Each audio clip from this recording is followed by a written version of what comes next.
From then on, my mother-in-law came every day and started rummaging through the refrigerator. "You're so cheeky to buy such a good-looking fish as a daughter-in-law." Confiscate. The fish that was supposed to be dinner that day was also taken away. However, this does not stop at just a little expensive thing. All seasonings such as olive oil and sugar are also taken away.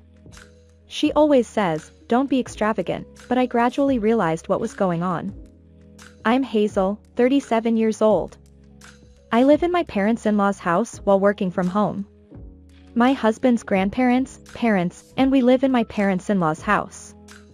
Currently, my grandparents originally lived on the parents' side, and my parents-in-law moved in, and we, the couple, moved to the child's side.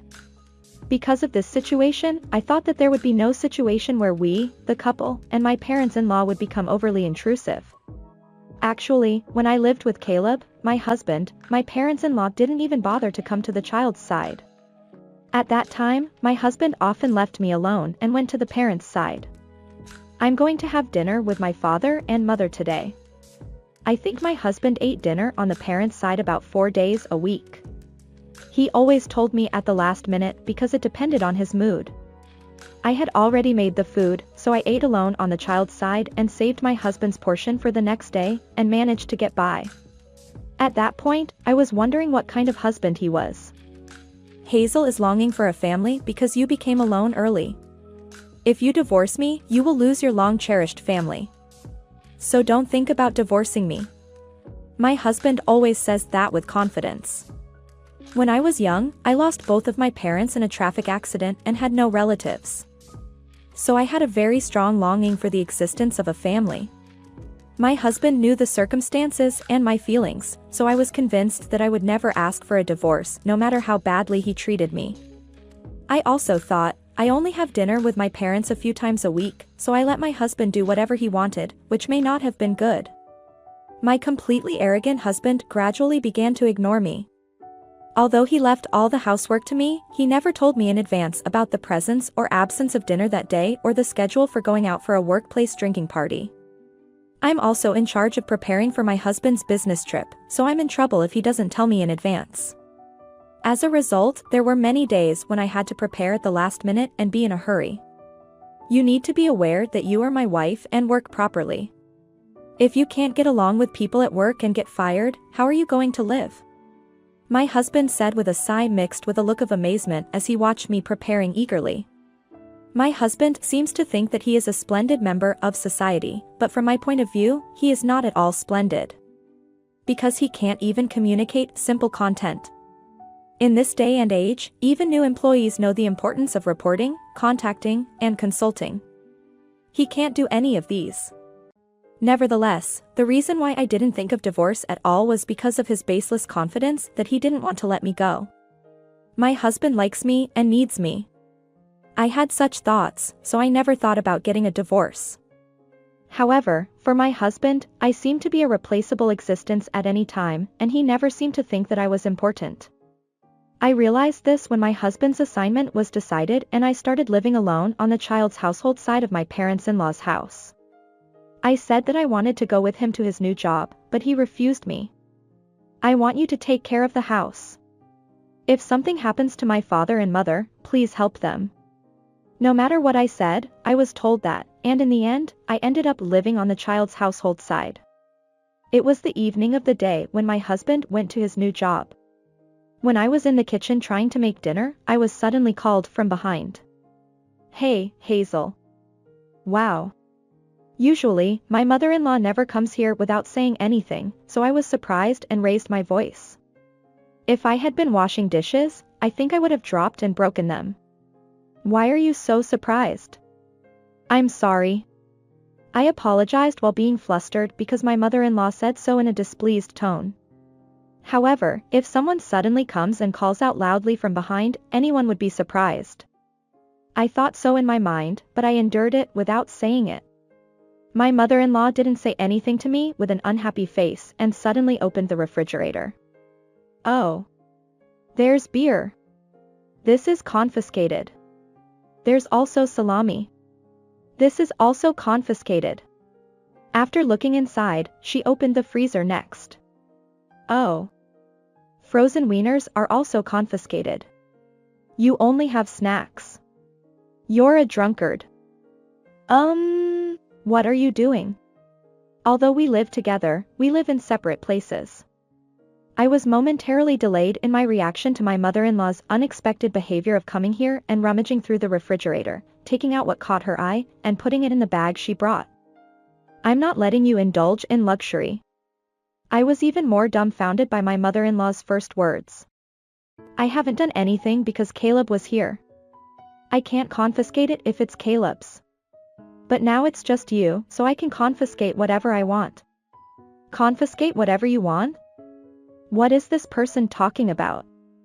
I was confused by my mother-in-law's words, which she said as a matter of course. I also drink alcohol to take a break. Salami can be used in other dishes, and frozen wieners are convenient for bread.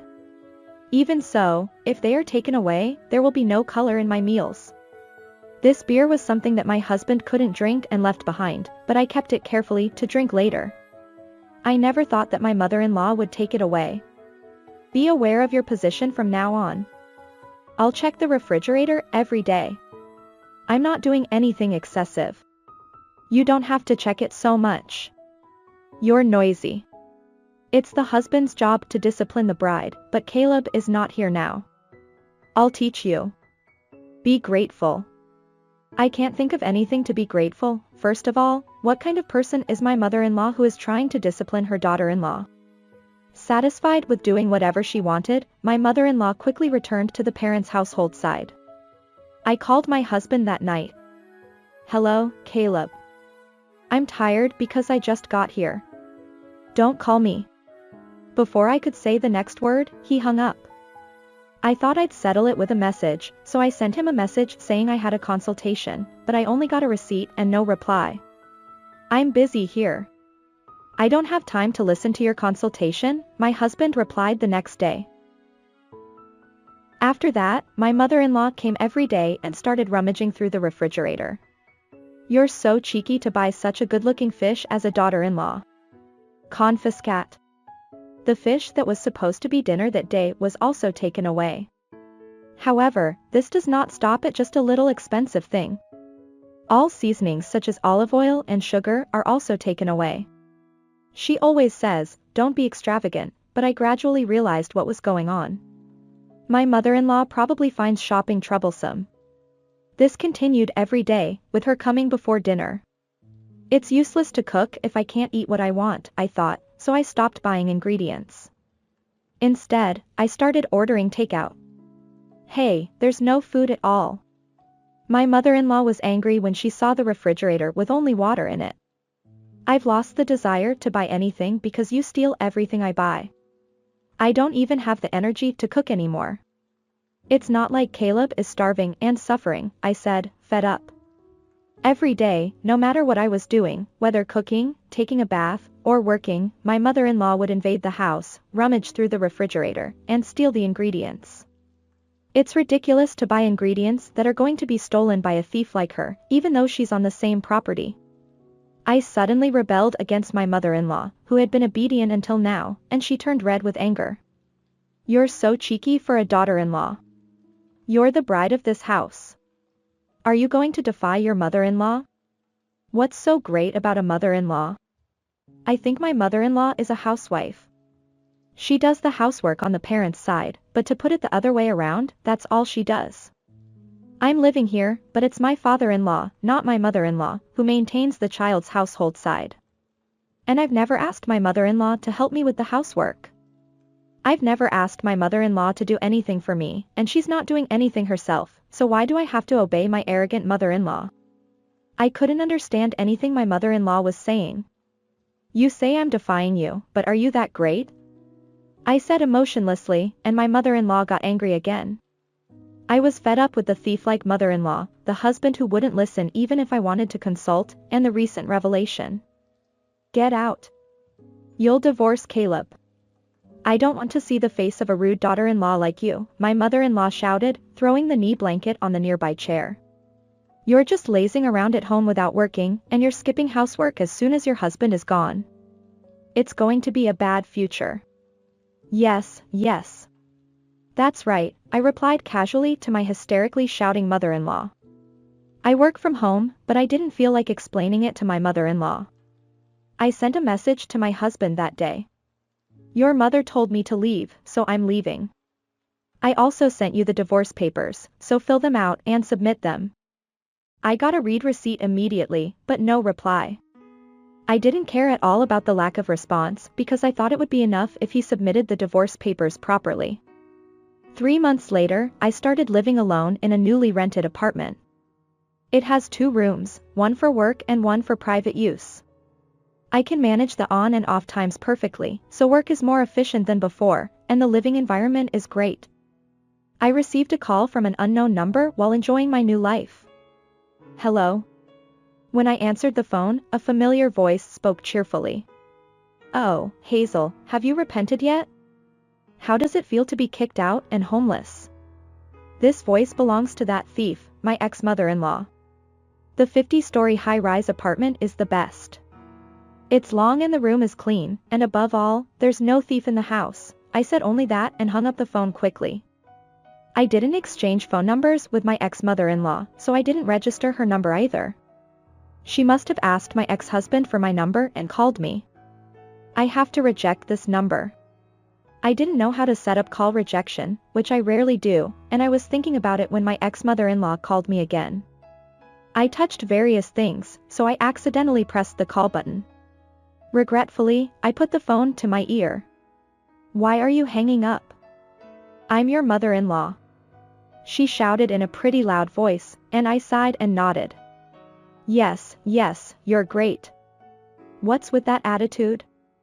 Mother-in-law is great, mother-in-law is great. It's just a stupid habit. Will you be satisfied if I praise you for now? My words made my ex-mother-in-law. What did you say?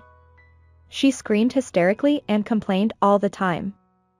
I understand already. Is that all you can say, that mother-in-law is great or that my attitude is bad? Did you become senile? I'm tired of listening, so I'll hang up.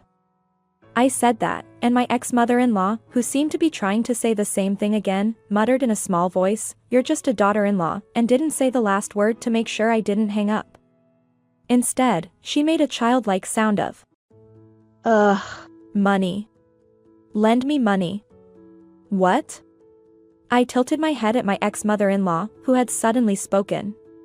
You're living in a 50-story high-rise apartment with Caleb's money, aren't you? Then give me that money. It's impossible for a daughter-in-law to indulge in luxury. What are you talking about? I don't understand at all. Why would I live in an apartment with Caleb's money? And how can you have such a stupid idea? I said. Oh, you're stupid? What kind of language is that to use against your mother-in-law?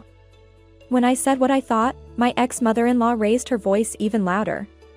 First of all, you are a stranger to me, so you are not my mother-in-law. What are you talking about? You just left home, so you're still Caleb's wife. It seems that my ex-mother-in-law did not know that my ex-husband and I had already divorced. I divorced him a long time ago because of your bullying and your son's infidelity. So I won't lend you money. Never contact me again. My ex-mother-in-law seemed to be speechless, but I hung up the phone without hesitation. This time, I set up call rejection properly and decided to forget about my ex-mother-in-law. Although she was like that, I thought that if she knew that I was no longer a member of the family, she would stop contacting me. However, it seems that I overrated my ex-mother-in-law. A few days later, I received another call from a different number. I had been ignoring calls from unknown numbers since that incident, so I continued to ignore them.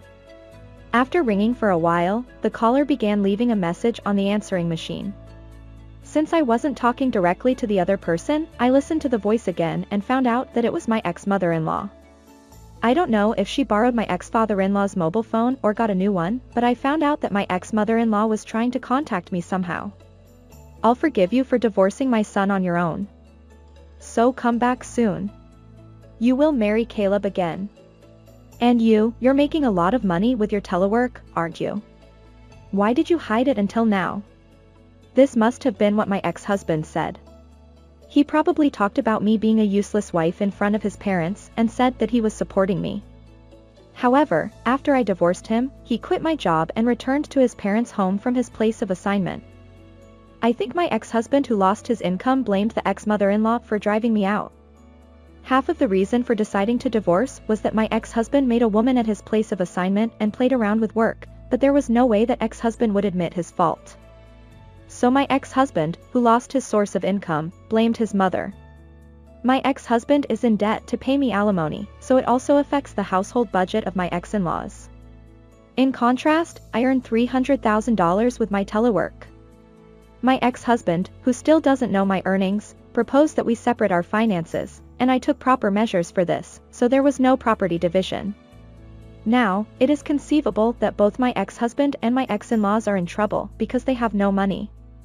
My ex-mother-in-law also did a lot of stingy things, such as stealing the ingredients I bought every day and stealing clothes from my closet when there was nothing eye-catching in the ingredients. They must have had no money every day. I feel sorry for them, but I didn't have any intention of helping them. I have been tormented by both my ex-mother-in-law and my ex-husband. It seems that my ex-father-in-law did not know about the situation of the two people. However, since my ex-mother-in-law did not say anything about going to the child's household side every day and bringing back ingredients, he is equally guilty. After that, my ex-mother-in-law continued to leave messages on my phone with the contents of "give me money," "reconcile with me," and they accumulated on my phone. There was no contact from my ex-father-in-law or ex-husband, so maybe they are reflecting on their actions. Or maybe they think it's impossible to take money from me, so they don't call me. Even if I continued to ignore the incoming calls from my ex-mother-in-law, her remarks escalated more and more. "You know what will happen if you don't give me money. Prepare $50,000 right now. This is clearly extortion." I consulted the police with the record of the answering machine messages so far. As a result, my ex-mother-in-law received a stern warning from the police. There were no fines or arrests, but my ex-father-in-law and ex-husband found that she was caught trying to extort money from me. What are you going to do if you mess up anymore? It will be your fault, and you will have to pay more compensation. When my ex-father-in-law shouted at my ex-mother-in-law, my ex-husband also said, "What are you doing, Mom?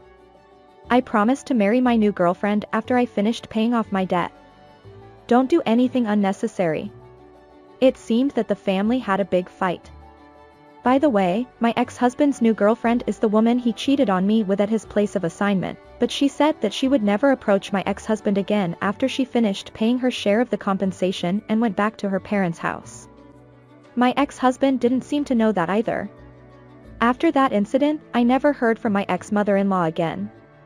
I sometimes hear about my ex-in-laws from acquaintances, but it seems that they are having a miserable life after that, to the point where they say, it seems like the family will eventually break up. However, it's no longer my concern. Since then, I have found a new hobby. I was invited by a friend to go on a trip abroad, which was very enjoyable, and since then, I have been traveling abroad to Europe and Asia every 3 months. This is something I couldn't do when I was married, so I think I'm currently living the most fulfilling days of my life. From now on, I will continue to enjoy my carefree single life and see more of the world. Her ex-mother-in-law, who enters her house and steals food and clothes, is too much. Her ex-father-in-law, who overlooks it, and her ex-husband, who cheats and doesn't listen to her, are all terrible, and I thought it would be absolutely terrible to live with them. I was frustrated with her husband, who kept her as a money tree by selling her family because her parents were not there. I don't need such a family. I'm really glad Hazel was able to escape. What's left is her ex-father-in-law and mother-in-law, who have no money, and her ex-husband, who is abandoned by both his wife and girlfriend. They are all people who steal or blame everything on others, so I thought they would collapse soon. I want Hazel to enjoy her work and hobbies in a peaceful environment after all the hardships. How was this story? Please let me know your thoughts in the comments. Also, please subscribe to the High Rating channel. See you in the next video.